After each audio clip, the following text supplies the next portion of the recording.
मध्य प्रदेश में राज्य cyber cell के द्वारा करोड़ों रुपए के धोखाधड़ी का मामला उजागर किया गया है, जिसमें बैंक से जुड़े हुए कुछ कर्मचारी भी इस जांच में दायरे में हैं। वहीं 138 करोड़ रुपए के ट्रांजैक्शन तक राज्य साइबर सेल की पुलिस पहुंच चुकी है, जिनमें विभिन्न राज्यों के 15 खातों की जानकारी लगी है, जिनमें एक मोहम्मद जाबाज को भी गिरफ्तार किया गया है। साइबर सेल पुलिस अधीक्षक जितेंद्र सिंह ने बताया कि पिछले दिनों 85 लाख की धोखाधड़ी करने वाले आरोपी को गिरफ्तार किया गया था। आरोपी मोहम्मद जाबाज ने पुलिस के द्वारा पूछताछ में बताया कि उसने 15 फर्जी करंट अकाउंट खुलवाकर उन अकाउंट्स में 138 करोड़ के ट्रांजैक्शन भी किए।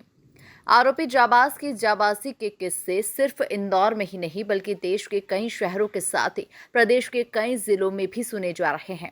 आरोपी ने आरके एंटरप्राइजेस सहित तकरीबन 14 बैंक खातों में एक ही साल में 138 करोड़ रुपए का पता चला है, जो ठगों के द्वारा बैंक खातों, एटीएम या फिर अन्य खातों में ट्रांसफर करवा लिए गए और निकाल लिए गए।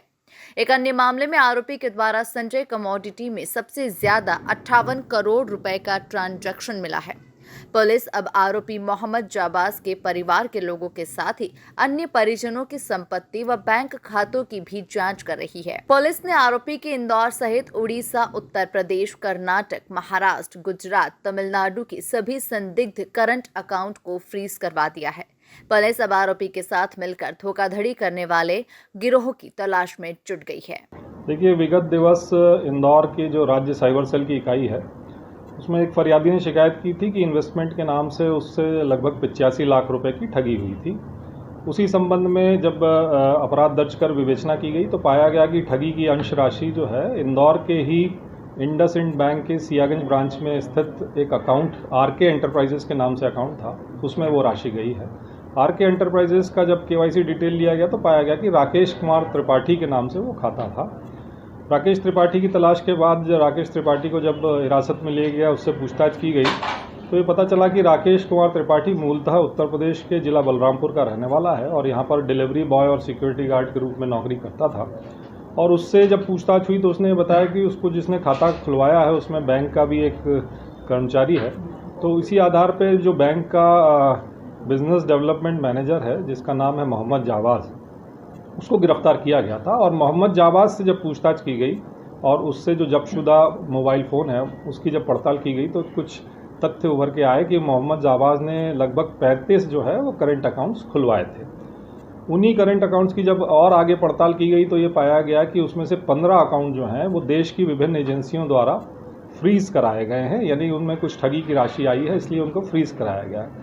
उन्हीं 15 अकाउंट्स की जब पड़ताल की गई तो 14 खाते जो हैं वो इंडसइंड बैंक सियागंज ब्रांच के हैं और एक खाता जो है वो airport road south Tukoganj branch का है, इंडसइंड बैंक का ही। उन खातों में जो 9वें या 10वें महीने 2023 से लेकर जनवरी फरवरी 2024 तक खुलवाए गए थे, कुछ खाते 2-3 महीने चले, कुछ खाते 4 महीने चले, उन खातों में कुल जो रकम आई जब उसका हिसाब बैंक द्वारा हमको दिया गया तो बैंक की जानकारी के अनुसार उसमें लगभग 138 करोड़ का ट्रांजैक्शन जो है उन खातों में हुआ है, जिनपे की राज्य की एजेंसियों द्वारा, पुलिस एजेंसियों द्वारा फ्रीज लगाया गया है।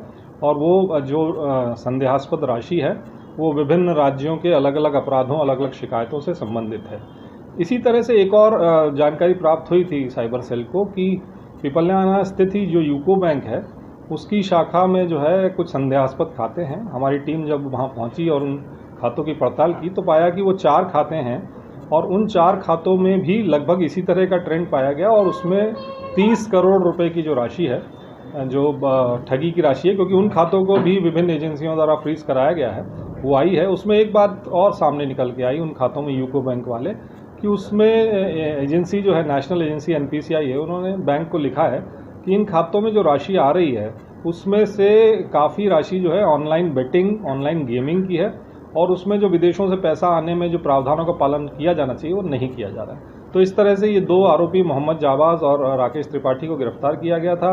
मोहम्मद जाबाज जो खुद एक बिजनेस डेवलपमेंट मैनेजर था, उससे ये पता चला कि उसने करंट अकाउंट खुलवाए, उन करंट अकाउंट में काफ़ी मात्रा में राशि जो आई है।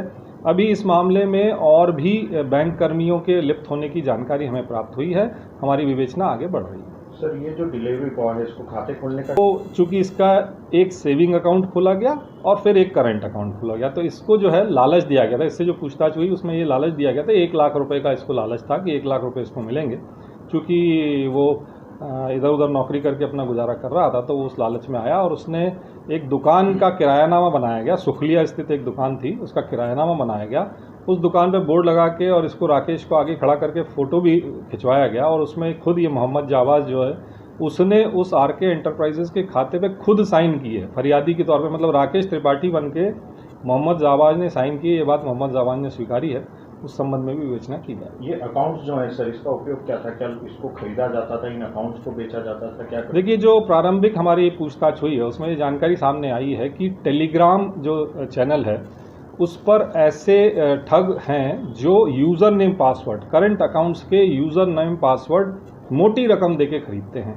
इसी गिरोह के कुछ सदस्य जो भी हमारी पकड़ से बाहर हैं, उनको फरीदाबाद पुलिस ने पकड़ा था। तब उन्होंने वहाँ स्वीकारा था कि उन्होंने लगभग 12 लाख रुपए में एक और खाता है जो इसी ब्रांच में इंडसइंड की खुलवाया गया था, गढ़वाल एंटरप्राइजेस।